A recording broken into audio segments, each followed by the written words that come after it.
Hello, everyone. Welcome back to the Fandom Zone podcast.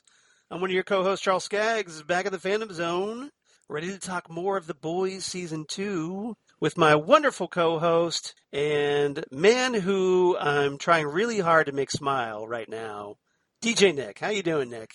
Hey, Charles, I'm doing very, very well. You know what? Mission accomplished, because, the folks didn't get to hear our off-air chatter there, but you had me in stitches. So, it's definitely not hard for you to make me smile.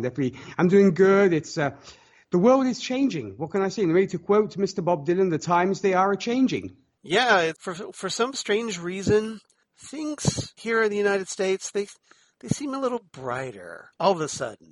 I don't know what it was.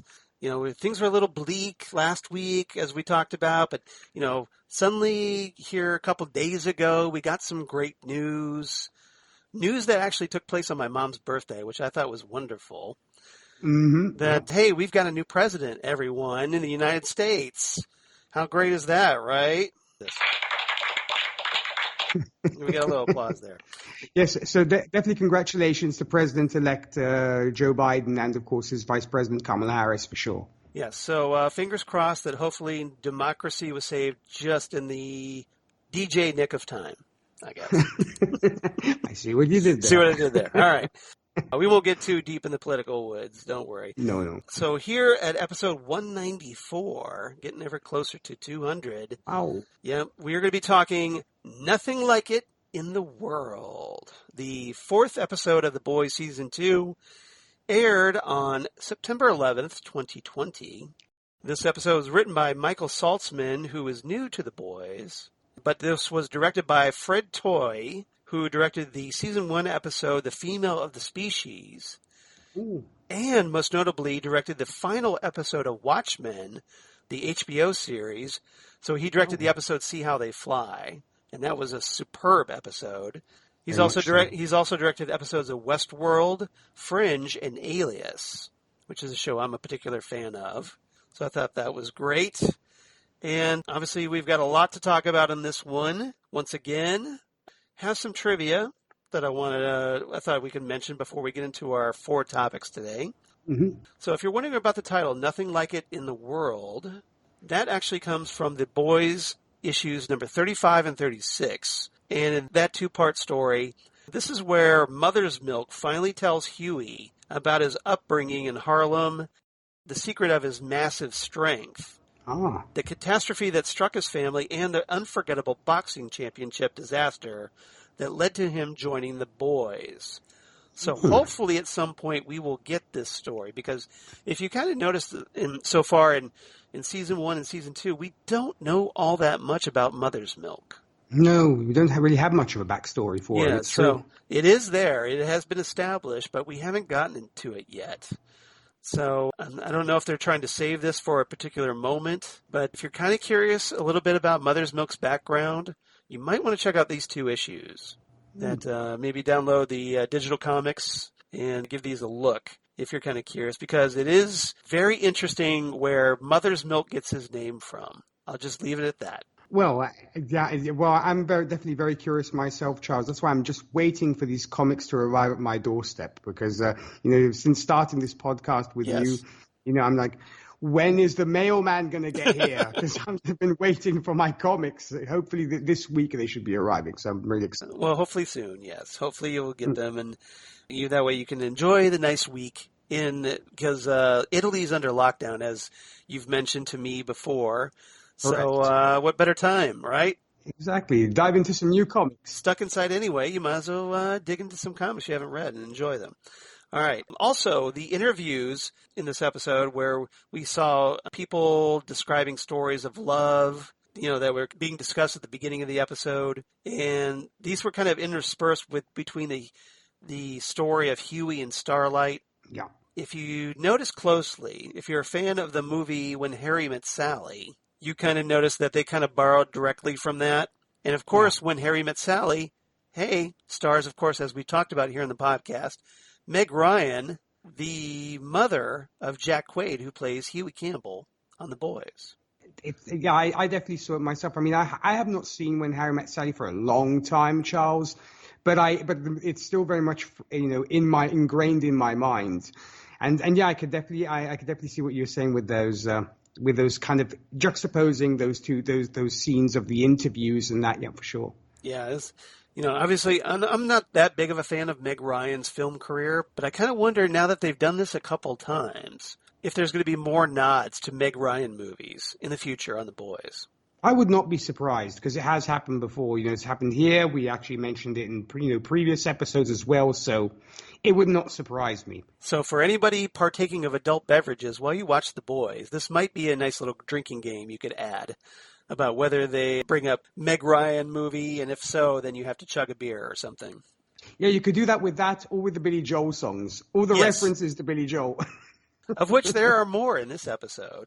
Yep. Yeah, because in this episode, since you brought it up, we get a pretty big nod to, of all songs, We Didn't Start the Fire in this rather hilarious moment, which obviously we're going to talk about, with Mother's Milk driving the car and Huey and Annie riding in the car and singing along rather loudly to We Didn't Start the Fire on the radio. That should be a lot of fun to talk about. It was a pretty fun little moment as far as I'm concerned. Also, in this episode, we kind of had the characters Homelander and Doppelganger watching Taxi Driver. Yep. So for anybody not familiar with the movie Taxi Driver, wondering why this movie was referenced, it's a 1976 American psychological thriller drama directed by Martin Scorsese, starring, of course, Robert De Niro, Jodie Foster, Sybil Shepherd, Harvey Keitel, Peter Boyle, and Albert Brooks. And in this film, it's set in a decaying and morally bankrupt New York City following the Vietnam War, which tells the story of Travis Bickle, that's De Niro's character, a lonely taxi driver who descends into insanity as he plots to assassinate both the presidential candidate for whom the woman he's infatuated with works, and also the pimp of an underage prostitute he is a friend of. And I would definitely add to that briefly, Charles, any fans of the film Joker have to watch Taxi Driver, because I'm sure that was one of the films that the director borrowed from, along with The Showman, which is another fantastic film. But definitely fans of Joker, check out Taxi Driver if you're fans of that genre. I would second that recommendation, because having seen both films, yes, I can definitely attest that Joker gives more than a healthy nod to Scorsese's Taxi Driver. Very much so. Very, very similar in tone, shall we say. All right, 4 topics today. So topic number 1, let's talk about Billy Butcher, and we can talk a little bit about Grace Mallory, who he meets up with for a little bit, and we can also talk about Becca and Ryan, because at long last, Butcher gets reunited with Becca and has some unsettling thoughts about her son Ryan in the process. Yeah. Which does not go over too well with Becca. And may I also say that at least you finally get some backseat loving as well, which I think he probably needed. Right.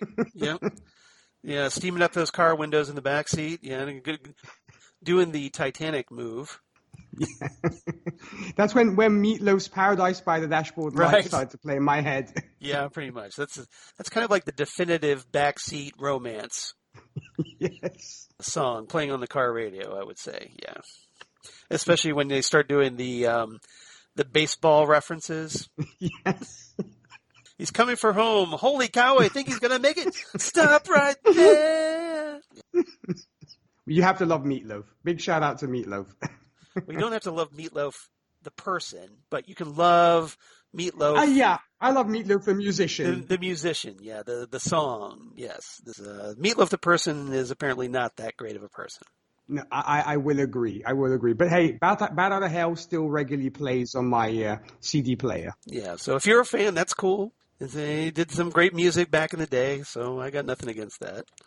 Let's get your thoughts, Nick. What did you make of Butcher's reunion with Becca? Or do you want to talk about Grace first before we get into Becca? Well, I think there's not that much to talk about Grace, but no, I think it's the reunion between Becca and Butcher was obviously one of the key moments in this episode because, of course, it's all been kind of steaming up to this moment of him finally reuniting with her, and everybody thinks he's on a fool's errand because even Mother's Milk is like, you're never going to be able to do this by yourself. What the heck is going on? Are you crazy? You're going to get killed. You're never going to be able to do this.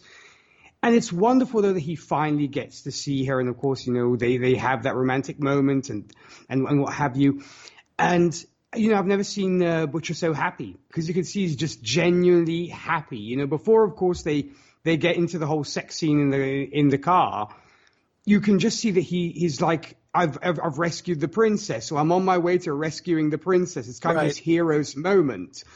So I felt so happy for Billy in that particular case. When they get to discussing Ryan, I possibly one has to kind of watch one's words. I mean, you're talking about your girlfriend's son, right? And let's say that he exactly does not choose his words appropriately. Yes. Talk about killing the moment. Yeah, Butcher is really great at not being able to read the room, if you've noticed. Right. Yeah, although, you brought up a great point earlier that it was a very different side that we got to see to Butcher. When he's, reunited with Becca, you could see the chemistry. They still feel for one another. She kind of makes a comment that she still considers herself his wife, even after everything that's happened. And she still has feelings for him, probably more so because now she's so desperate to find a way out of her predicament. Yeah. But she's also very worried about her son, and seeing that, because up until now we haven't, all we've seen is just the hard-ass, determined Butcher, the vengeful Butcher, the angry Butcher. So to see him with Becca, it's like seeing him with a completely different person. It's like she's the one who can tame the beast and bring him back to some semblance of humanity almost. So obviously, this is something that's been driving him ever since he had that brief encounter with her at the end of season 1, and then only to lose her again. So this is a huge moment for him, but during the course of their reunion, like you mentioned, he steps right into it, because he has these biases, this bigotry towards superheroes so much. That's right. That it definitely clouds his reasoning, and because he's so ingrained in this hatred towards superheroes, that he unleashes it a little bit without even realizing it on Ryan. And, obviously Becca is just horribly appalled by this, just like, look, this is my son you're talking about, and you're calling him a soup freak. It goes to show you, I think, how hatred can be toxic. Yeah. Because the fact that you put everybody in one group just because one person or a group of people are bad, it doesn't mean that everybody is bad. It's kind of like, to use a real world reference, it reminds me a little bit of Islamophobia. As in, every single Muslim is bad. That is not true. But there will be people, or even anti-Semites. Every single Jew is a bad Jew. Same thing. It's putting people all in one group and saying everybody they're part of this group are evil, and that's exactly what Butcher is doing here. He's letting his hatred, become toxic and cloud his judgment. Yeah, I mean, it's disturbing to realize, and this is probably one of the first real glimpses we get of this, of how ingrained that hatred is, to the point where it's overriding his common sense. And it's affecting, here he is. he's finally gotten what he wants, and he still sabotages himself because of his prejudices against people like Ryan. That's right. Yeah. And so Becca, meanwhile, admits to Butcher that she went to Vought when she found out she was pregnant, not to Butcher because she knew how he would react. And he would just go on this rampage, to get revenge. So she, she knew that he had, harbored these feelings. And so she probably was like more than, desperate and hoping that Ryan would never develop powers like Homelander.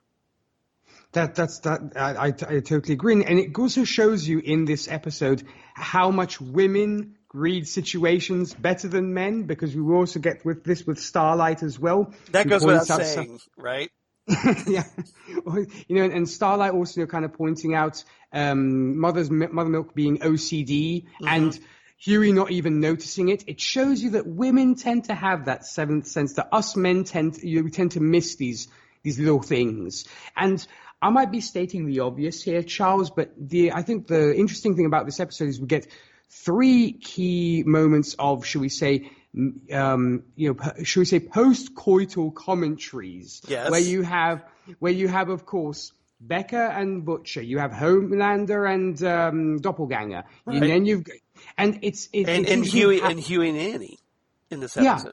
And also, I suppose you could throw in Frenchie and his girlfriend as well. Sherry, they are all they're all looking almost for judgment, but it's like you have sex and then you have pillow talk of what is my next move, and it seems to be the theme going on through this episode is you meet up with somebody you trust, you sleep with them, and then you probably talk about what do I do now. That seems to be the question that all these guys pose to, their, shall we say, their sex buddy, if you will. Yeah. Well, and also it's the women telling the men, "You're being an idiot." Yeah, with the only exception, of course, of Doppelganger, who if he told Homelander he was an idiot, but he dies anyway. But yeah. Well, Doppelganger presumably is a male anyway, so just his relationship with it, is more prostitutional, shall we say? Yes, exactly. So in that regard, as we find out, so Butcher talks with Grace before going off on his mission to find Becca, and Grace gives Butcher a folder of Liberty. Interestingly enough. Who was this soup from the 1970s who was all over Rayner's server, as we find out. Yeah. And apparently there was an address in Liberty in North Carolina, so Billy tells Grace that they'll see what they can find out. So, so this is what really starts the investigation into Liberty, as we find out.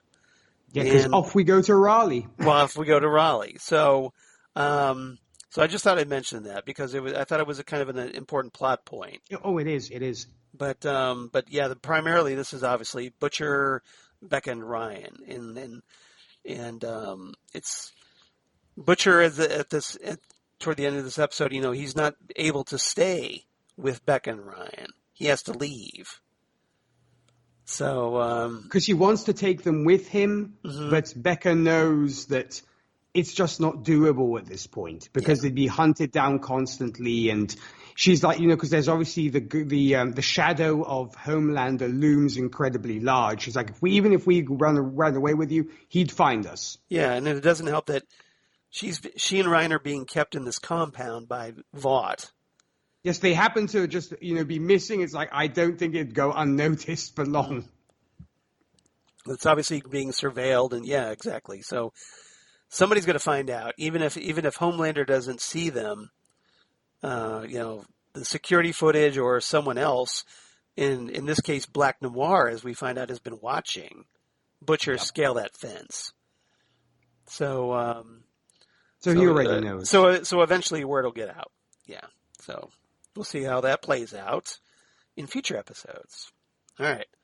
Anything else about Butcher, Grace, Becca, or Ryan? I think this just really sort of sows the seeds also for, even though we didn't actually get to see Ryan, physically, it was interesting how you could actually feel him in this episode because the way they were talking about him. Yeah. Because you can almost feel him being part of the picture. But yeah, it obviously will lead into other things as we move forward. And I just was so happy for Butcher until he kind of put his foot in it. Yeah. He does have a way of doing that, doesn't he? Just when you think, okay, he's finally on track, Butcher sabotages himself. Like I said, he self-sabotages, and all those hopes just kind of fade away, and we get the hard-nosed Butcher once again. He falls so quickly back into that role, and I don't even think he realizes he's doing that at this point. No, it's just almost like a light switch. It just is. Yeah. It's just almost that automatic that, as you said, he doesn't realize that he's doing it. Yeah, I think it's just there's so much anger and hate inside him that it just overrides his judgment. Yeah. All right. That's the big problem. Yep. Topic number 2, as we continue to psychoanalyze the boys members, let's talk about Homelander and Doppelganger. Yeah. So this should be a fun topic, right, everybody? If you've watched the episode. So Homelander, we haven't really got to this point yet when talking about it, but essentially he gets very upset watching Stormfront at a rally and on television. Yeah, he just gets furious. He gets furious, so he flies off to this cabin in the woods. And he goes inside, and who is there but none other than Elisabeth Shue, once again as Madelyn Stillwell. And our initial reaction is like, wait, what? I thought she was dead.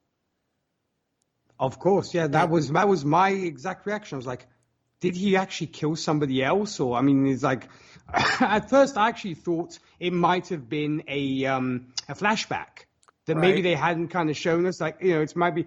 So that's, I remember watching so you thought it was, like, okay, so you thought it was a flashback. Okay. I thought it might have been, or you know what my other thought was?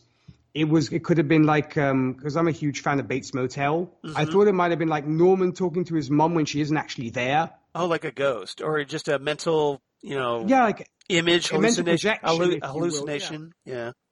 Yeah, or be it Fight Club or what have you. Those kind of some kind of psychosis going on. Yeah, where the person is actually not really there and he's just imagining it because even though he killed her, she was the one that she was his go-to in everything. And that's why my initial thought was either it's a flashback or he's playing this in his mind as if she were there. So it's like, as you said, because we know that Homelander kind of has a few problems upstairs. So it would not have surprised me. Yeah, I was obviously surprised by Elisabeth Shue's return. I was very happy because I thought she did a great job as Madelyn Stillwell in season 1, and I was disappointed they killed her off. But I was, I was trying to piece this together. I was like, okay, so did Homelander actually save her before Butcher blew the building, or just that he pretend to kill her?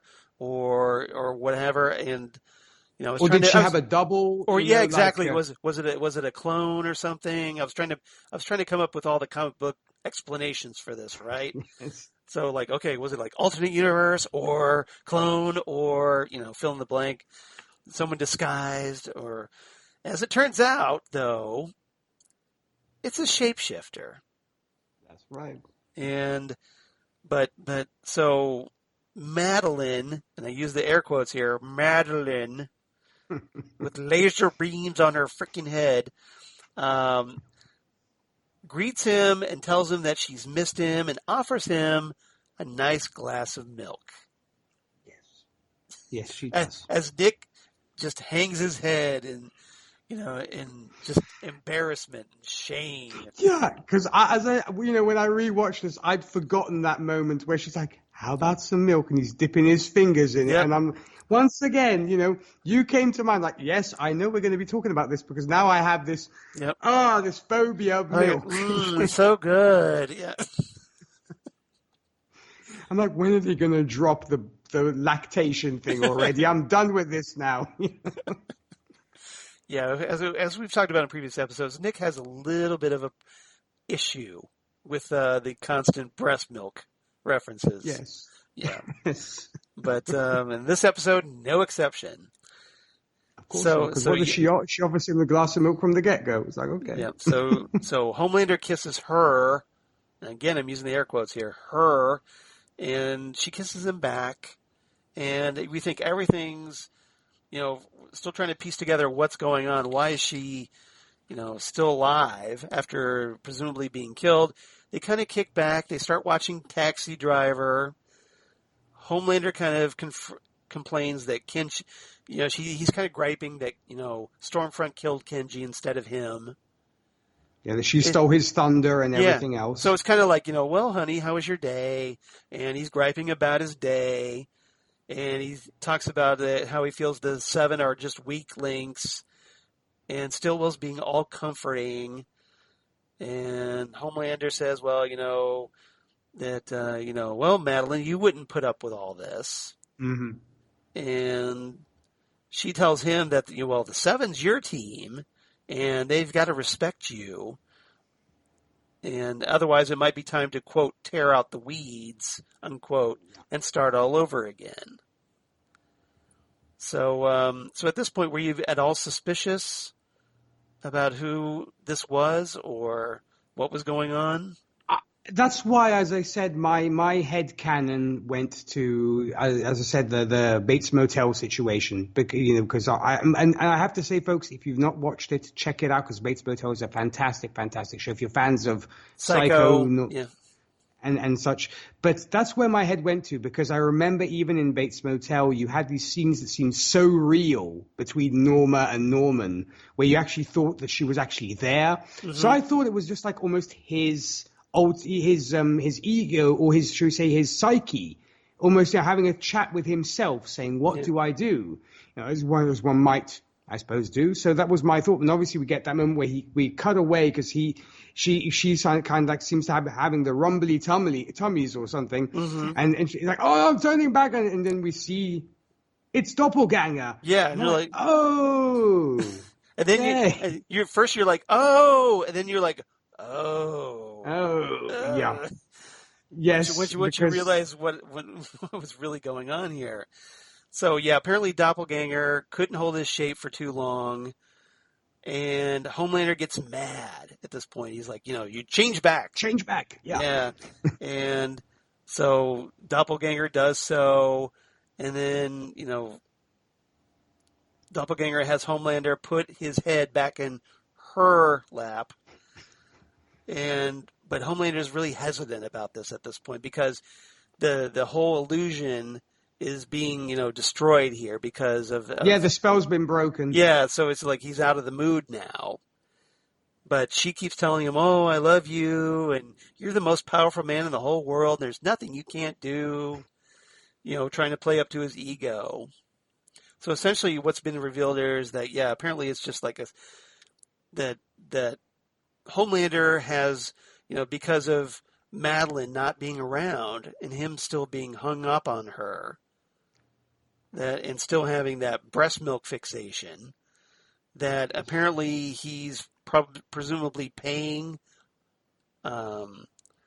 Doppelganger to do this, to prostitute himself like this. Or possibly just threatening him, because let's be honest, Homelander could probably just bully him into it, saying, either you do this or I'll kill you. This is true. He probably saves a lot of money that way, just by intimidation alone. So after he leaves for a while, he comes back, and at the very end of the episode, and here's where things start to take a very darker turn, because they kind of go through the whole motions again, where she greets him at the door, and Then Doppelganger asks if he would like him to be someone else. And then Homelander kind of shoves him away and says, no, I don't need anybody but myself. And that gives Doppelganger this idea, well, hey, I'll just shapeshift into Homelander. Big mistake. Big mistake. So what was your reaction to seeing Doppelganger become Homelander? Well, first off, I have to admit I kind of called it at that last meeting because I had a feeling. I said, Homelander's going to be arriving. He's going to be furious. What's he going to do? He's going to kill Doppelganger. And because you could just feel the tension in that moment because he's just angry and because he's just had that confrontation with Stormfront, when he goes back to this cabin. When he turned into Homelander, I have to say it was a little bit odd seeing you rolled your eyes Homelander at it? Yeah. Yeah, I mean, look, everybody's welcome to wear whatever they're comfortable in. Don't get me wrong, but it was a little bit odd seeing Homelander dressed kind of in that kind of very sort of negligee and such. So it was a little bit odd.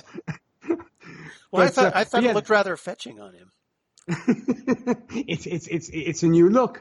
Yeah, that's true. But I could see when he's like promising him oral sex and everything else. I said to myself, "You're dead, dude. I know you're dead because you know that Homelander's not going to stand for this." And lo and behold, he grabs him and kills him. But because he was just thinking that that Homelander would be turned on by the idea of having sex with himself. Yeah, but not so much as it turns out. And he's not really down with that, and it's just at this point, like you said, he's coming off of that confrontation with Stormfront. So he's just looking for someone to take all that rage out on.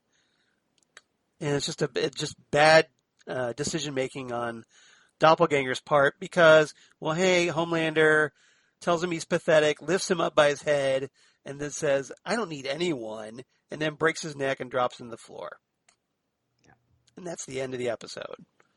Yeah, because I think he had to destroy something, and unfortunately, Doppelganger was that just happened to be the wrong place at the wrong time on that one. Yes, because it could either have been a case of angry sex, or if not, he killed him. It was going to be one of those two. Yeah. So who knows how Homelander's going to find another outlet for his fixation? We'll find out, I guess. That's right. Yes. So stay tuned. Stay tuned, listeners. Exactly. To be continued. Yeah, we'll find out. All right. Topic number 3. Unless you had anything else about this subject. I just thought it was, once again, it's the boys. Yeah. So expect the unexpected. Yeah, and this was actually very clever. So you thought this was kind of like the major shock of the episode for this one? It was a big surprise, of course. Because the boys does seem to like to go like one big shock per episode, at least. Yes, because we'd had the exploding whale the previous episode, and here we get this. Charles, I mean, I know it might be a little bit spoiler territory, but does this happen in the comics? I can't remember. Okay. I'm not sure. It might. I can't remember, to be honest with you. It's been a while since I've read through the boys' run, so I'm a little rusty. The show is kind of like bringing back some of the memories, so I probably need to cycle through it again. Maybe we should be both reading this at the same time. Yes. And I could go back. Give me an excuse to go back, right? There you go. No, it was just a curiosity. Yeah, I just honestly, I couldn't remember offhand, but I'm sure, hey, if our listeners, our wonderful listeners, could write in and tell us, you're more than welcome to, and we'll tell you how to do that at the very end of the episode. So stay tuned. Right. All right. Well played, sir. Thank you. That's what I try. So, topic number 3, let's continue talking about Homelander, but in this topic, let's talk more about his relationship with the various members of the Seven. So, there's some interesting things going on with, say, A-Train, or Queen Maeve, or Starlight, and of course, Stormfront. So that's 4 things to talk about right there, I think. So, Nick, which topic would you like to tackle first? Well, this is quite the picnic basket to unpack for sure, Charles. I guess we can kind of, busk it as we go. But when it comes to this, it's true. I think it all stems from Homelander wanting to reassert his power in the Seven because he feels that his power is being questioned, of course, by Stormfront, and so he says to himself, also following the little talk with Doppelganger, it's like, I'm going to reassert my power and show people who's boss, And that's why, obviously, he goes and does all the things that he will do in this episode, i.e., the confrontation with Starlight in the elevator. Granted, okay, he is still very suspicious of her, and he confirms that here. You and I had talked about it in the previous episode, that would Starlight have killed Huey or not? And that's exactly what Homelander confronts her about. It's like, you hesitated. And he gets very, very rough with her about it. But I think it all stems from him just being so furious that the newest member of the Seven, and possibly a woman of all things, is taking his spotlight. Yes. And so he's infuriated. And we know that he is a misogynist at the end of the day. And he has very or no respect for women. So we're not surprised with the fact that Stormfront is a woman is just adding insult to injury. And that's why he does what he does. Yeah. One of the things that we've noticed is that right now, Homelander feels like he's being attacked on all sides. He's under threat from Vought. He's under threat from Stormfront. He's dealing with the whole personal drama of Becca inserting herself between Homelander and his son, Ryan. And Ryan rejecting him as well. Ryan rejecting him. Yes, you bring up another great point that we talked about last episode. So he's feeling, he has this need to be in control. So right now, he's not feeling like he's having that control that he's used to. So in this moment in time, he's trying to, like you said, he's exerting his power. He's trying to reassert his control over everyone and therefore get control over his own life. So what does he do? Like, one of the things you talked about, he confronts Starlight in the elevator, said like, well, I only spared your life because Maeve told me to. Said, you failed me when you didn't murder Huey. And I don't like it when you're lying to me. So he just basically intimidating her, letting her know that he's watching her. And then he goes to A-Train, who shows up, and Homelander just directly confronts him and says, look, you're losing your speed. You're having these attacks when you use your speed. So we can't depend on you. So you're out. Sorry about your luck. Bye-bye. You had a good run, no pun intended. But yeah, exactly. But you can see he is so insincere with that talk of his, like, we can always be friends. He's using those so banal phrases that everybody's heard. We're going in a different direction. We'll always be friends. Yeah. He's spouting out everything he might have picked up from hearsay of what people say when they let somebody go. It's that corporate, that corporate dismissiveness when they try to basically just try to placate you as, they're kicking you to the curb. Yeah, in their eyes, they're letting you down easy when they're not. Yeah. But, because as soon as I heard we're going in a different direction, like, yep, here we go. Yep. And the vice president is actually trying to let him down easy. Because she's like, oh, you're doing a wonderful job. And now we've got this whole, what is it, Heroes for Tots. You talk about Ashley? Yeah.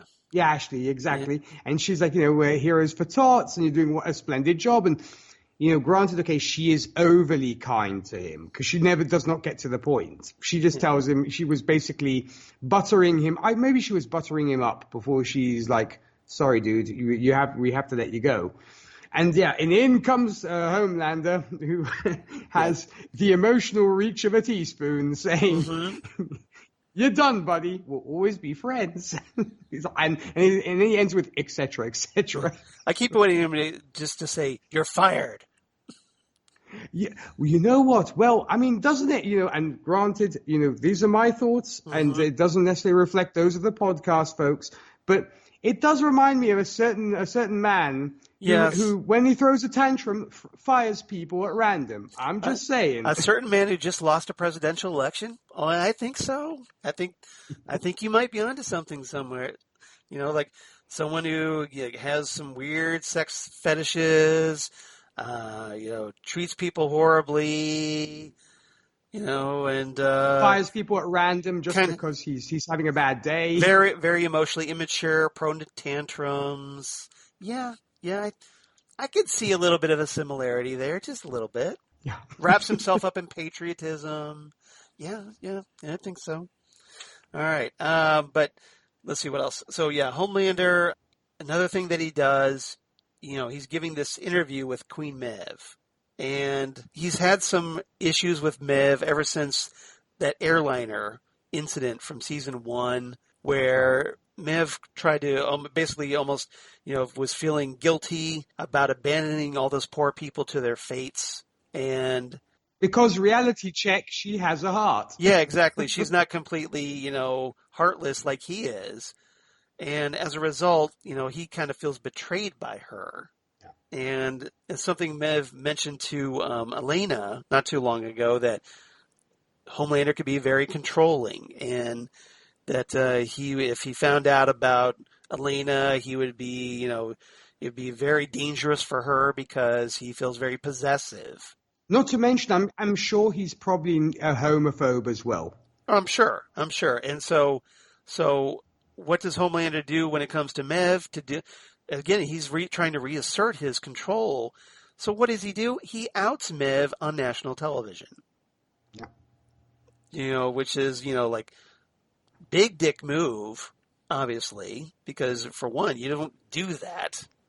No. And Charles, I actually wanted to ask you something, because I'm not too familiar with, people on should we say, national TV. Apparently the host is an actual real host in real life in America. Maria Menounos. She used to be on Entertainment Tonight here in the United States.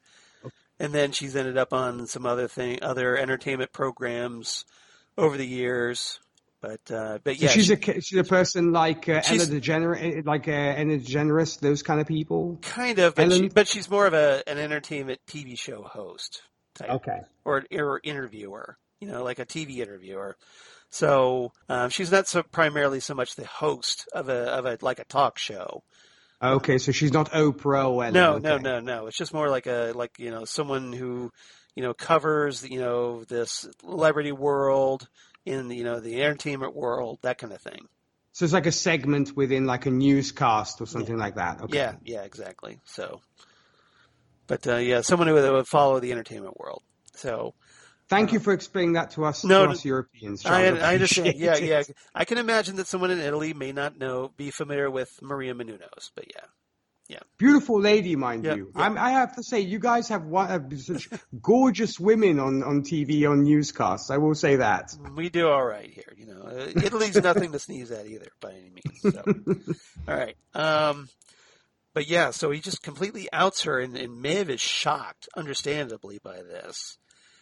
And it's this really brutal, passive-aggressive move that he does, because he's so casual about it, just casually mentions it in conversation, this huge bombshell, and Maeve is just kind of like having to, cover up her own awkwardness, reacting to this, and trying not to... Well, Maria kind of sets him up a little bit, because she's like, she rightfully makes the point of, there's no racial diversity within the Seven. And I was like, oh, funny you should mention that. Yeah, exactly.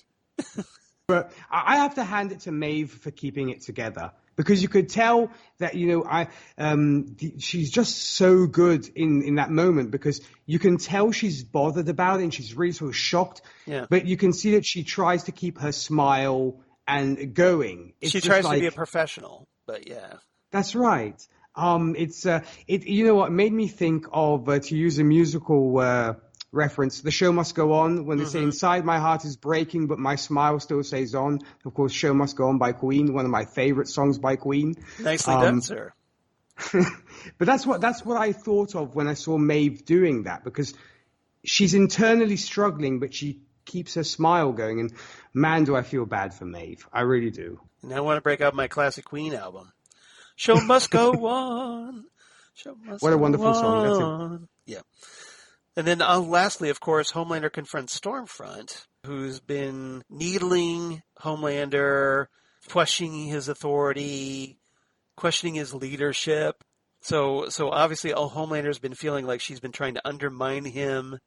She calls him out on his constant need to be loved by everyone, and he flashes the heat vision, all Injustice Superman-like, that in that threatening way. And she's like, well, Like, I'm sorry I pushed you too far.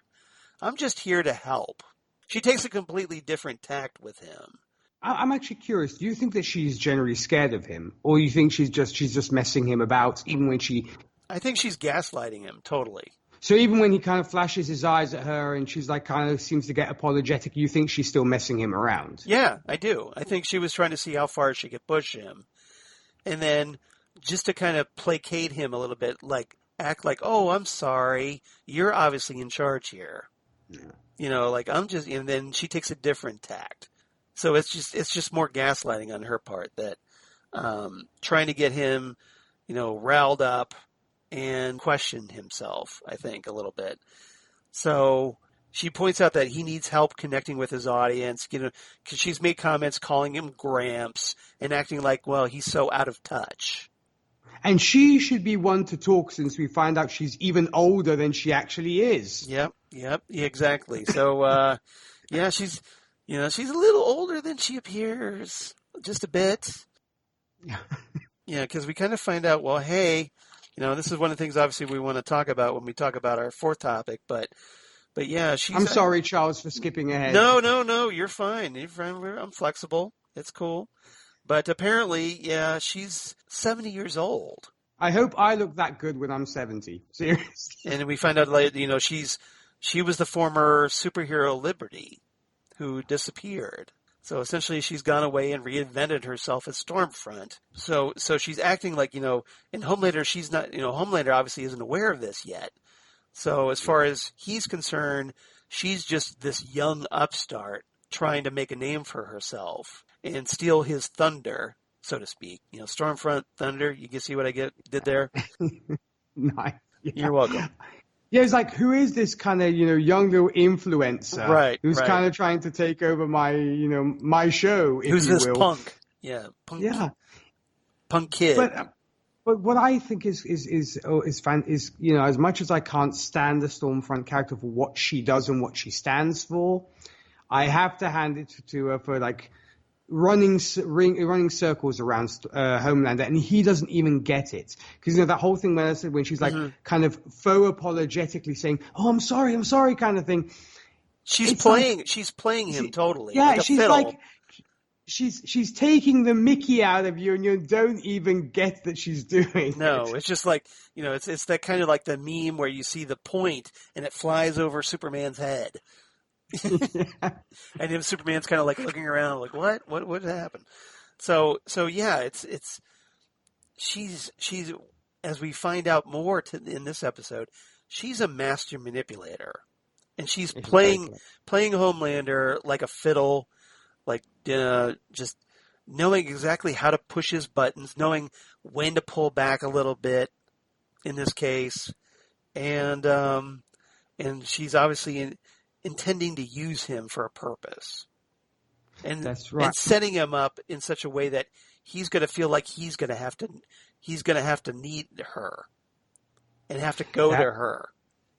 That's probably also why, she kind of pulled it back, because she's like, I will need him later on. So I need him, where he's at right now. So obviously I think she is creating that situation of bringing him to desperation, of he feels he's losing his grasp on power and what have you. And it's a perfect opportunity for her. Though, to be honest, when I first saw this episode, I was kind of thinking there might have been a throwdown between the two of them.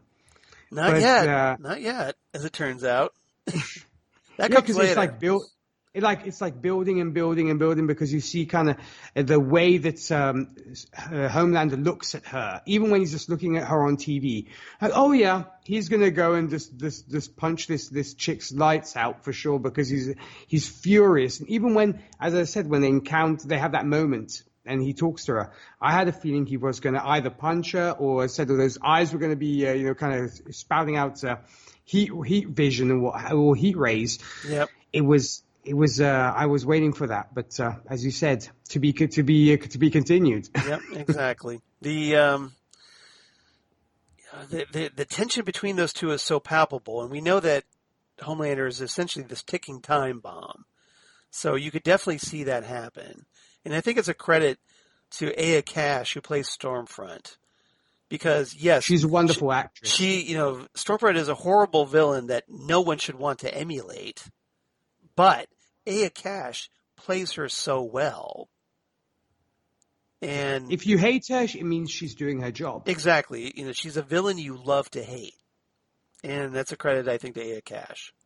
Is she just as evil and vile in the comics? Well, like I said, in the comics, Stormfront is a man. He's a man, baby, but not nearly as formidable. So it's almost like a B-lister in the comics. Kind of, yeah. Not as much of a threat. Okay. I think the TV show kind of developed Stormfront's potential here as a villain. We're also seeing the current times that we recently went through and stuff, the rise of white supremacism and everything else. It stands to reason. Yeah. I mean, similar character as far as, beliefs, Nazi-like beliefs. But I think the TV show developed the character more and realized what they really had, as opposed to Garth Ennis. As I mentioned, it also makes the show current because unfortunately we have seen white supremacism on the rise, both in your country, Charles, and in the world at large. Unfortunately, yeah, it's everywhere. Unfortunately, that was the one down thing about our presidential election was realizing that just under half of our country is horribly racist and supports that racism. Even if they don't act like racist, they support it. In the form of Donald Trump. Correct. So it obviously makes the show timely. Yeah. For that reason. Yeah. So it is very relevant to what's going on today, unfortunately. But sometimes these things are good, to explore that, to get people more aware of this, of the true threat that we're all facing right now. As a global society. It's through media of this nature, I think that's the best way to speak out without being over the top or too much on the nose. Yeah. It's these kind of things that make you think. Well, and I think The Boys is doing a good job of that without just beating you over the head with it. That's right. Where other shows, they might actually look directly into the camera saying, racism is wrong. Don't be racist. Right. Exactly. It's not, it's not so obvious. It's not so overt. So, and I think that Boys is handling it pretty well because they're showcasing how a character like Stormfront is a true threat in multiple ways. Yeah, they're not preaching to you. They're showing you what it represents. Yeah, let the story tell you as opposed to you trying to tell, what's going on or what the audience should, let the audience figure out what they should believe from the story. Because your audience isn't dumb, they're like, if they have half a brain, they know what lessons your audience will take from this show. Exactly. All right. Fourth and final topic, unless you had anything else. No. I think we're all talked out on that one. Yeah. Topic number 4, Mother's Milk, Shue and Annie. So it gets a little bit awkward in kind of a Driving Miss Daisy kind of way when these three hit the road. But, nice, I like that Driving Miss Daisy reference, Charles. But, it's kind of like Driving Miss Annie a little bit, but it does make also for a very funny moment. And we talked about that where Shue and Annie, even though they've had a strained relationship of late, and they've been a bit estranged, they do find a very fun bonding moment when they're both like singing their hearts out to Billy Joel's, "We Didn't Start the Fire" on the radio. Yeah, and all those pop culture references that it goes through, the song cycles through, and poor Mother's Milk has to be like looking over at these two, going like, "White people, I swear." Yeah, but there are a few things I actually wanted to say. I actually was so happy that on my rewatch, I actually got to rewatch this with Sonia. Yeah. One of her, a few times she was on a break from the hospital, and so we actually got to sit down and watch this together. All right, yay! Yeah, no, she got to sit down and watch this because unbeknownst to the listeners out there, my girlfriend is a huge superhero fan herself. I partly helped stoke those fires when it comes to that, and now she just loves the superheroes. And we watched The Boys together the first time around. She actually joined me for the rewatch, and when we actually watched that moment between Huey and Starlight at the candy machine, I looked at Sonia like, cue sex scene, and there, lo and behold, there it was. Sure enough, there it was, right? But yeah, just a little anecdote. But going back to Mother's Milk and that situation, is it just me, or is Mother's Milk more and more a reminder of Jules from Pulp Fiction?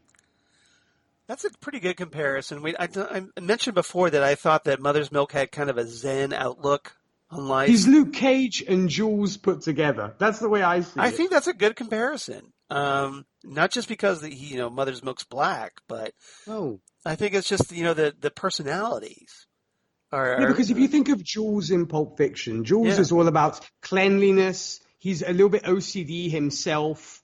And, he kind of and he wants to walk the earth like Kane in the Kung Fu. Yeah.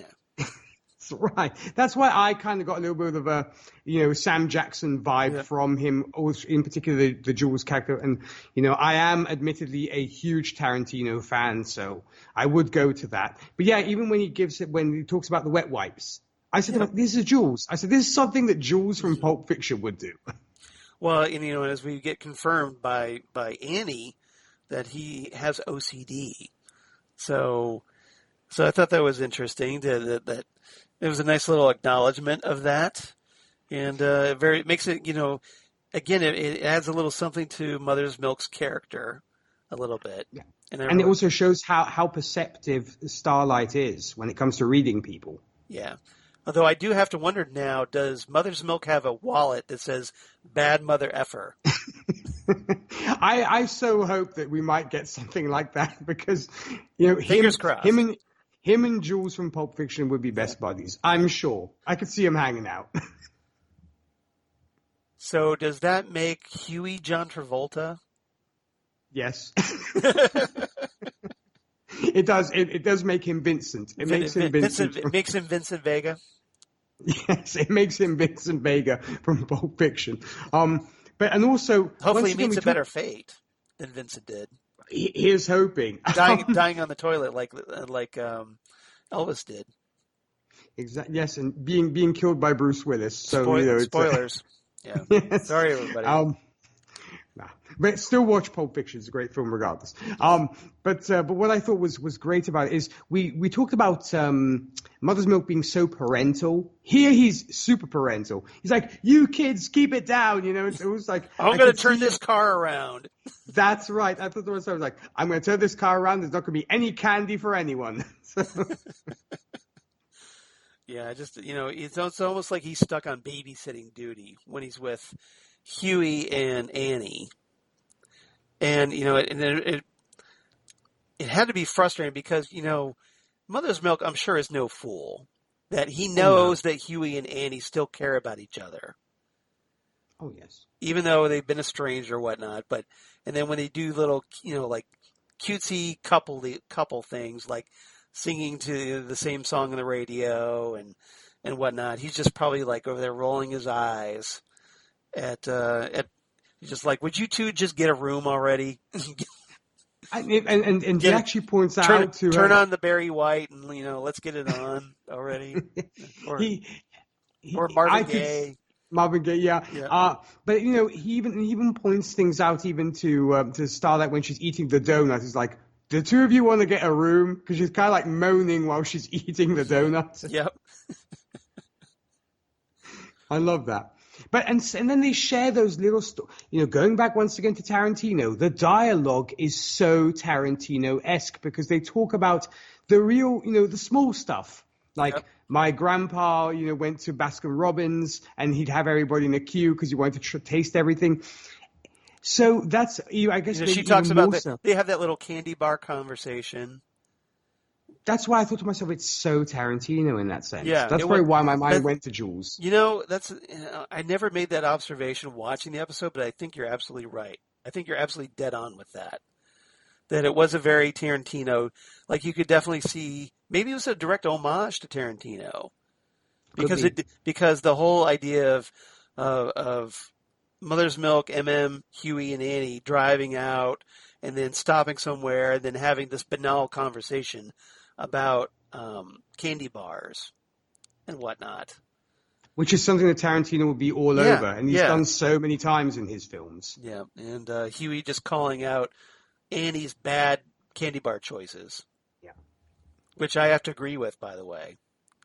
You know what? I cannot speak for any of those candy bars because I've not tried one of the mentioned candy bars, Charles. Yeah. Those are now on my list. When, God willing, I can visit the good old US of A again, I'm definitely going to be trying these candy bars that were mentioned. Well, just keep in mind that Huey was right. That Huey, these are really bad candy bars, but they can be up. It's up to your personal choice. I know a lot of people they do like Almond Joys, but not them. There are more popular candy bars like Snickers or Kit Kats or Hershey bars, what have you. But see, that's all stuff that I can get over here. I need to taste the local flavor, so I need to try those Almond Joys and stuff. Well, you come back over here and we'll hit the grocery store and we'll hook you up with some candy. Well, recently a friend of mine sent me 3 Musketeers. I fell in love with that. Yeah, I don't know how the regulations would be on shipping food over to Italy, but I'm sure. I don't think the chocolate bars would survive the trip. Personally. Well, you know what? They actually have, believe it or not. On a brief parentheses, as I said, my head of PR who lives in Minnesota sent me a care package for my birthday. Just full of jerky and candy and stuff. Like, yay! And she said to me, "I would have liked to have sent you something a little bit more creative." Like, no, this is perfect. Well, I could see something like Skittles surviving. But jerky, of course, or Starburst and jerky was is eternal apparently, but it's like Twinkies. Yeah, exactly. But anything like a chocolate bar, I don't think that would last. It might not travel so well, but as I said, it's probably be because especially if it was like warm in a place that the package was stored, it might melt everywhere and be messy. So I actually had some Hershey's things, and what I did was, in fact, as soon as I took them out of the box, I threw them into the fridge because they were a little bit they had been melted by that point. Yeah. Just everybody, we got to think about the practical side of this, guys. This is important stuff. Obviously, we're talking about. Yes. All right. So Annie is, obviously she was coming off of this very traumatic experience with Homelander and feeling a little vulnerable. She kind of asked if she come along on their mission to track down Liberty. So they end up talking to this African-American woman. By the way, she was played by Dawn Lewis. That was Valerie Hunter. That was the character's name. Dawn Lewis, who does a lot of voices on Futurama of late, and also that's where I recognize. And also currently on Star Trek Lower Decks. Okay. Where she's the captain of the Cerritos. Ooh, okay. Highly recommended show, Star Trek Lower Decks. A lot of fun. If you enjoy Rick and Morty and you enjoy Star Trek, you would enjoy this. Trust me. I have to check it out. Because it's one of the guys who works on Rick and Morty oversees the show. So it has a very Rick and Morty flavor. I look forward to I will check it out. I will definitely check it out. I recommend it. And you don't need to know Star Trek, although there are a lot of Star Trek references in it. But it's worth it. It's worth it, I think. But anyway, so Dawn Lewis is playing Valerie Hunter in this. And Valerie explains to them that, when she was 11, she saw this soup named Liberty, and Liberty killed her brother for doing nothing. And keep in mind, Valerie's African American, so obviously here that means her brother was African American, right? So, who do we know that has superpowers and would have a problem with black people just for being black people? Why? Hey, Stormfront, as it turns out. So Valerie's petrified that Liberty might kill her if word got out. And Hugh explains that, nobody's seen Liberty since 1975, but Valerie disagrees and shows him a newspaper article and photo of Stormfront, confirming that the two are the same. And Huey's like, she'd be like 70 now. But Annie brings up the point, anything's possible with Compound V. Yep. That's right. So what was your reaction to realizing that Stormfront was Liberty? Well, it was a shock, and not to mention, coming still from the tragic events of George Floyd and things of this nature. I believe this actually came out before that tragedy occurred, Yes. because they did mention, about how a cop or something putting a foot on somebody's throat. Yes. And my mind went obviously immediately to Mr. George Floyd, and what happened to him. And I thought to myself, wow, this show is so far-reaching in the sense they were ahead. They almost predicted the George Floyd thing. Well, unfortunately, it's not so much that they predicted it. The problem is that there's been so much of that here in the United States. There's been cases where the cops have abused, the black people in their custody, and they tend to end up dead occasionally. And the cops being the cops, and people looking the other way because, hey, we got to support our boys in blue, that the police end up, not being either charged, or if they are charged, they get off, are found not guilty. So justice is never served in those cases. So it's just basically, and then unfortunately this has built up a lot of resentment, as in the case when the George Floyd murder happened. It was just understandably a lot of people saying enough is enough. We're tired of this. This keeps happening over and over and over again. So I don't think it was so much the boys predicting it. It was just the boys discussing it. Discussing police brutality and what. Well, discussing it, like how these tragedies keep happening. Yeah, animosity towards African Americans. In the form of systemic racism, yeah. And, and obviously I don't want to say that all police are like that, because they're not. No. But so I want to qualify that. That's very important. But there are corrupt cops, and there are corrupt systems that give these corrupt cops a pass. I definitely agree. Once again, we don't want to be like Billy Butcher and generalize. No, we don't. Because there are definitely good cops who actually do protect and serve, but just as there are corrupt cops. So what we need to do is support the good cops and then expose the corrupt cops. Amen to that, for sure. But and that's why I found this particular moment hitting very close to my heart. Obviously our situation when it comes to racism is not obviously as rampant as it is in the US, also because we have a smaller African American community. But having, obviously been exposed to what had been happening in the US and the Black Lives Matter movement and what have you, of course, my mind could not go to the Black Lives Matter, could not have gone to that. So, but it was again the boys just being representative of the period that we live in right now. Correct. Yeah. And it just makes you hate Stormfront even more so, because she just kills people because they're different from her. And we just watched her plow through an entire apartment building. Where, in the previous episode. Where, the 59 that they were holding this vigil for earlier in this episode, that, they had been murdered primarily because, Stormfront is racist and didn't like who they were. And so summarily killed them and pinned it on Kimiko's brother, Kenji. Yeah, it was just as I said, that's why it kind of hit very close to home, if you will, when it came to that moment. And as I said, just your hatred for racism and white supremacism just mounts at this point. Yeah. And you're like, I want to see that woman dead at this point, or at least justice. Our good mutual friend Zan Sprouse, I know, is a huge fan of revenge stories and comeuppance stories, and she's mentioned this multiple times on Ghostwood and of course Gold Standard. I am very much in that line of thinking. Is can't wait for the comeuppance. Yeah, well, I'm a fan of them as well, and I'm a fan of movies like Lady Snowblood or Kill Bill, Django Unchained, Inglourious Basterds, exactly. You name it. Yeah, exactly. So. Yeah, I'm all for it. I'm all for it too. I'm a big fan of those as well. Revenge is a great motivator. Let's just put it that way. And film, correct. And there's a lot of great cinema to reflect that. All right. So, anything else? I mean, we talked a little bit. Yes, Huey and Annie kind of had long-awaited reunion sex, but ultimately Annie tells Huey, "Well, we can't really do that again because we can't let our guards down." Yeah, so again, it becomes that Romeo and Juliet type romance where they're in two different camps, we can't have the feelings that we have for each other because of the people around us.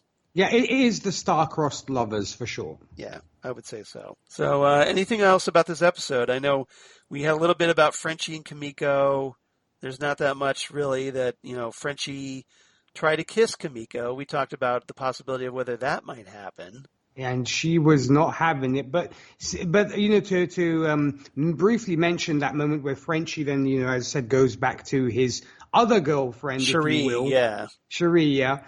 Beautiful woman once again, Of mind course, you. Frenchie's going to have a girlfriend named Cherie. This deliberately French name, Cherie. Exactly. I was actually expecting Stevie Wonder's Ma Cherie to kind of play in the background when he got Cherie, amor, lovely as a summer's day. I'm glad to see that my fellow co-host Charles Skaggs is a big fan of Stevie Wonder. I appreciate that, Charles. I love Stevie that song. Wonder. It's a great song. Great song. But see, once again, he goes there because obviously I suppose there is the pent up hormones and needing to kind of, the release. You know what I'm saying? Yeah. Yes, exactly. And so he gets that. And, I mentioned it earlier, we have that commentary of the woman giving the guy advice on what he has to do next. Mm-hmm. And this is exactly, we get this with Cherie and with Frenchie. So I just wanted to kind of conclude, shall we say, that little arc of, yes. You see how we brought our episode full circle, everyone? That's right. See, the circle of life there. The circle is now complete. Once I was but a learner, now I am the master. But yeah, so I just wanted to kind of, bring that point to a close where we get that as well, because Cherie also gives some good advice to him as well. She's kind of like, stay in your lane, buddy, mm-hmm. be there for her, but let her kind of be her own person at the same time. Yeah, I think the vibe I get is that Frenchie and Cherie have this very open, casual relationship. Like, they're able to hook up, but they're not so emotionally attached that it becomes a problem if they see somebody else and have sex with somebody else. But if Cherie has another man in the house and Frenchie knows about it, he's going to be pissed. Because she actually kind of teases him saying, yep. I might not be alone. And you see he gets super protective and, not protective, very menacing. It's like, I'm going to kill this guy. Who do you have here? Yeah, guys tend to do that. even when we try to act like, oh yeah, we're cool with an open relationship. We're not cool with an open relationship. No, that's exactly. It's always the guys who get super jealous about. It's like, open relationship. Yeah. Who do you have here? Yeah, because you can see Frenchie immediately gets on the defensive. Yeah, pretty much. It's like, I may not want you around all the time, but I don't want you being around anybody else all the time. So yeah, I can have multiple partners. You can't. Yeah. That's basically it. So, see, we're getting very introspective in the male-female relationships. Well, it is very much the hetero relationships. Episode. Yeah. All right. So, anything else about this episode that we overlooked? I don't think so. I mean, we do get a brief thing about the deep, but I don't think it's really sort of. Yeah, he just basically. It's not that significant, if you will. No, it just the church kind of hooks him up with a bunch of women to interview, and essentially what they do is arrange a wife for him, a fake, a show wife. That's right. And just for appearance's sake, because they're trying to rehab his image. So hey, he's settled down, he's got himself a wife, so maybe he can get back on the 7. Yeah. And mind you, and I say this totally unapologetically, I'm a big fan of Ed Sheeran's. There's nothing wrong with liking Ed Sheeran, folks. I wouldn't get a tattoo on my arm of Ed Sheeran, but I am a fan of Ed Sheeran's. I appreciate what he does. I like his work. Well, he was good in the episode of Game of Thrones. I'm just saying. Even on The Simpsons too. So I'm cool with Ed Sheeran. Yeah, we're cool. Yeah, nothing against Ed Sheeran.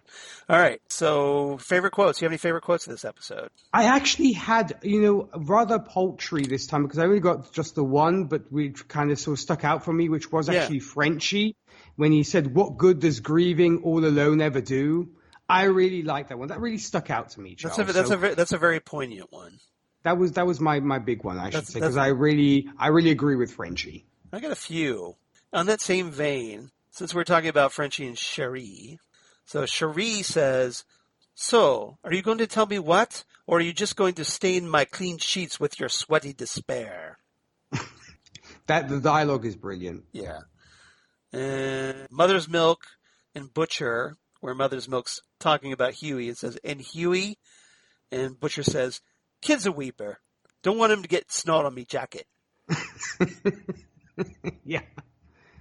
And here we finally get Mother's Milk as the leader. We've often said he's the clear leader, and we actually get him to be the leader.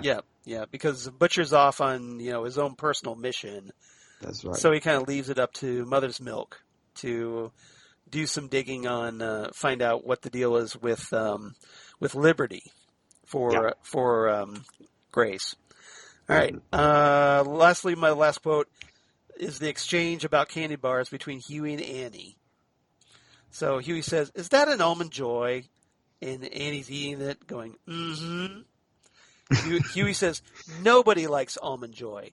Jeffrey Dahmer. That's it. He's the only one. And Annie replies, this is in my top 3 for sure. And Huey says, what are your other 2? Annie replies, Charleston Chew and Bit-O Honey. And Huey's like, Jesus Christ! Those are like the 3 worst candy bars in the history of candy. That's it. You're sick in the brain. Well, I love those, but you know what? I'm actually, because I've always wanted to get my hands on the Charleston Chew, because I keep hearing it being mentioned, and I'll have to try one to see if it's really that bad. Yeah, Bit-O Honeys, I know, are like, just growing up, those were the Halloween candy that you threw out from your basket. After you going around to all the various houses, because nobody liked Bit-O Honey, they always threw those out. That was the rubbish candy that you're like, he's such a cheapskate giving me that. Yeah, it's like, you can't afford the Kit Kats. What's wrong with the good stuff, so, or Starburst at least. But, let's see. So what's your rating for this one? I'm going to give this an 8 out of 10 candy bars. Okay. So you thought this was okay, but not the best, not your favorite episode of the season? You know what? To quote our friend Jesse Jackson, the pacing was a little slow sometimes. I hope he's listening to this. I hope he is. I will give Jesse that in this one, because the pace, it was a little bit slow sometimes. Okay, well, that's okay. But the dialogue was good, but yeah. Well, see, I appreciated it because, like you said, it was kind of like a Tarantino episode almost. Yeah. I give it a little higher than you. I give it 8.5. And I'm going to give it 8.5 out of 10 Almond Joy candy bars. Nice. My backup was going to be Taxi Driver Blu-rays, by the way. That's a good one, too, because, I love me some Taxi Driver. Yeah. All right. Phantom Zone news, just really quick. I only have one thing, unless you have something to share. But if you're a fan of the CW series Stargirl, they're doing some casting for Season 2 of this by casting comedian Jim Gaffigan as the voice of Thunderbolt. Ooh, nice. So they're setting up Jakeem Thunder, the modern era version of Johnny Thunder. We look forward to that. Yeah, so Gaffigan's going to voice the CGI character of Thunderbolt, a magical, electrical, fun-loving, wish-granting pink imp from the mysterious land of Badnesia. And according to the official character description, quote, the wishes Thunderbolt grants often cause more trouble than the wish asker would ever expect. But despite his somewhat constant supernatural disasters, the Thunderbolt's heart is always in the right place, even if it's wounded by the friends he has lost throughout his long existence. I'm really looking forward to the next season of Stargirl for sure, Charles. Yeah, so they kind of teased a little bit. If you remember, I don't know, for those who watch Stargirl, the TV series, they teased, the Thunderbolt being trapped in this pink pen that Courtney brings back to her house along with a bunch of other Justice Society of America artifacts. Mm-hmm. And also they kind of teased that Courtney's brother, Mike, has a friend named Jakeem. They didn't say his last name. So essentially what they're doing is, I think they're going to be setting up Jakeem coming over to Mike's house and playing around with the pink pen. And that'll release the Thunderbolt, and I'm guessing he'll become Jakeem Thunder that we know from the comic books. I'm definitely crossing fingers and hoping that's the case. I'd be very surprised if they don't go that route. So we'll see. I mean, I guess it would be kind of obvious, but you never know. You never know. It could be. They could throw us a curveball. So Who knows? Who knows? All right, Phantom Zone fan mail. We do have one quick email from Dave Proctor. Yay! Hey, Dave. We always appreciate you writing in, Dave, and glad you're listening to us. Even though we're not a Next Stop Everywhere, we're glad you followed us over here. We definitely appreciate it. For sure.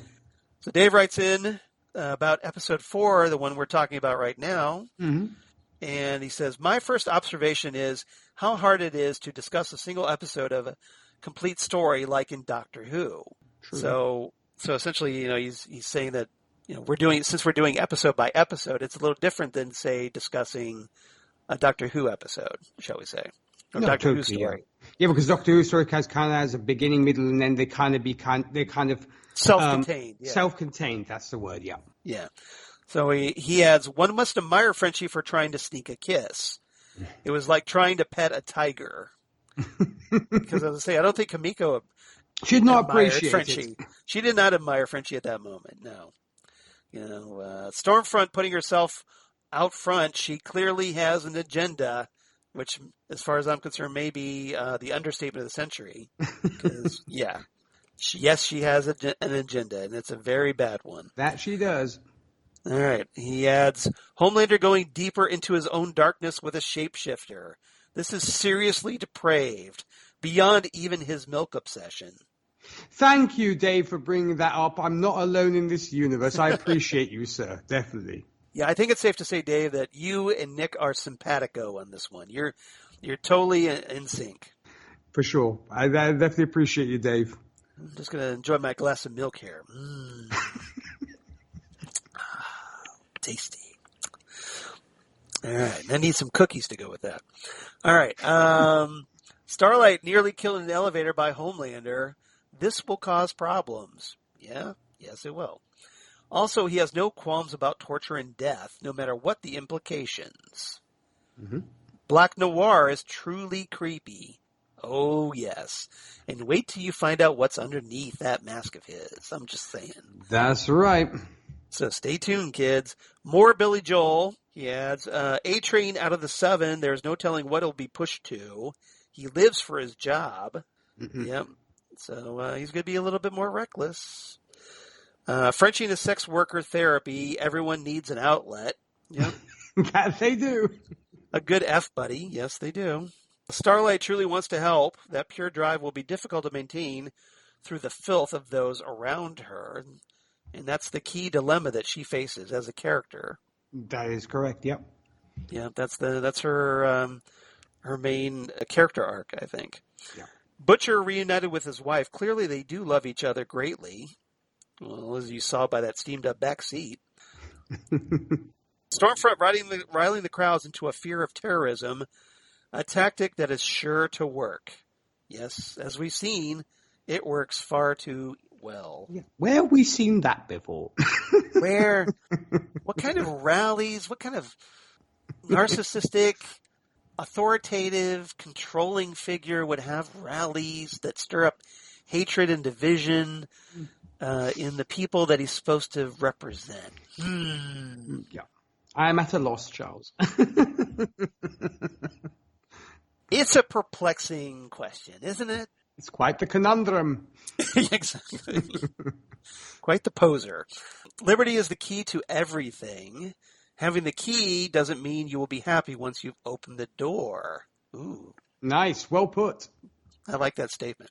Stormfront and Homelander getting together. Oh, no! Yeah, that's the power couple you never want to see happen. Oh, no. Butcher's wife sending him away.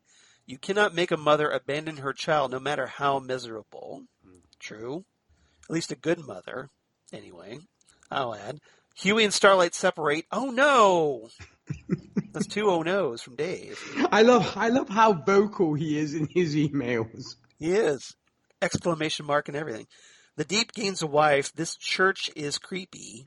That's for sure. Yeah. Homelander and Homelander, so he does have a limit to his perversion. Keep up the good work, fellas, and stay well. Thank you, David K. Proctor. Same to you, Dave. You stay safe. Yeah, we really appreciate you listening, Dave. We obviously definitely appreciate you writing in because it's great to get some feedback. So if you want to be like Dave, and please do, write to us at phantomzonecast@gmail.com. That's phantomzonecast@gmail.com. We'd love to hear from you, love to read your emails, love to hear your thoughts on the boys. Or you can reach us on Twitter at Phantom Zone Cast on Twitter, Facebook, of course, the Phantom Zone Podcast, or Instagram at Phantom Zone Podcast. And Nick, where can they reach you? Well, when I'm not having a wonderful time with the great Charles Skaggs, discussing the boys, I do also host Happiness and Darkness, the superhero movie podcast, where we discuss superhero movies from Marvel, DC, Dark Horse, Image, and more. If you'd like to join me there and discuss a superhero movie of your choice, you can hit us up at happinessanddarknesshow@gmail.com. We're also on Facebook, Twitter, and the Instagram.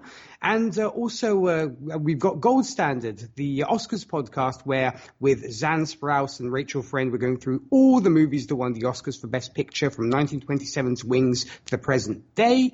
And if you'd like to get on the conversation, discuss your favorite Best Picture winner, you can email us at goldstandardoscars@gmail.com. We're on both Facebook and Twitter. We definitely appreciate the support. And what about you, Charles? Well, Nick, since you were kind enough to set me up there, of course you can reach me on Twitter at Charles Skaggs, or the Instagram at Charles Skaggs, or Facebook, of course, Charles Skaggs in Hilliard, Ohio, and my blog of geeky things. Damn good coffee. And hot. Damn good coffee and hot. We're talking about all the stuff we talk about here on the Phantom Zone podcast.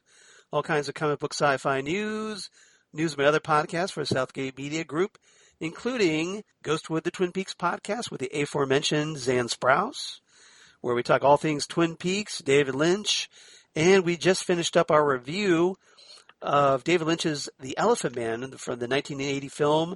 Hope everybody enjoyed it. If you haven't, go check it out, and then come on back, because our next episode, as we do our deep dive into all the great special features on the Criterion Collection Blu-ray release that just came out here a couple months ago. And then Titan Talk the Titans podcast, where Nick and Jesse and I, we talk Titans and Doom Patrol, but that's on hiatus right now as we wait for, hopefully, Titans Season 3 news and Doom Patrol Season 3 news. Yep. So that one's kind of on hiatus. And then Next Stop Everywhere, the Doctor Who podcast, where Jesse Jackson, my partner in time, and assorted special guest companions like, hey, DJ Nick and Zan Sprouse and others, join us as we talk Doctor Who, Torchwood, the Sarah Jane Adventures, Big Finish Audios, and more. And I do know that, sorry to interrupt you there, Charles, but I do know that apparently also Rachel wants to come back on Next Stop Everywhere, so I hope we can get her back on Next Stop Everywhere for sure. Yes, please. And everybody stay tuned, because according to my Next Stop Everywhere schedule, a certain DJ Nick is scheduled to return to the TARDIS here. Let's see, that would be next week, as we going to be talking some Christopher Eccleston. Yay! When we talk Aliens of London and World War III. Yes, indeedy. So hopefully Nick's still has that on his schedule, so we can do that, because I think it would be a lot of fun. I sure do. So everybody stay tuned for that. And then in the meantime, though, come on back next week for episode 195. We talk We Gotta Go Now, the 5th episode of The Boys Season 2, sung, obviously We Gotta Go Now, I've referenced to the song Louie Louie by the Kingsmen. Yep. So great lyric from that. And we'll see what happens as, well, hey, Homelander and Stormfront start to get a little closer together. And we'll see how Homelander's descent into madness continues. Yes, indeed. Yeah, if you think you've seen Macbeth, this is Macbeth on steroids. Pretty much. So, everybody, thank you so much for listening. Nick, thank you. Had a ball as always. Well, and as Nick bows in assent here. Yes. Like a very Ed McMahon on the Johnny Carson show a little bit. So, everybody, thanks again, and please come back. We'll see you next time, episode 195. We got to go now. So, here at the Phantom Zone, we got to go now, and we'll see you next time right here on the Phantom Zone podcast. Goodbye, everybody. Ciao.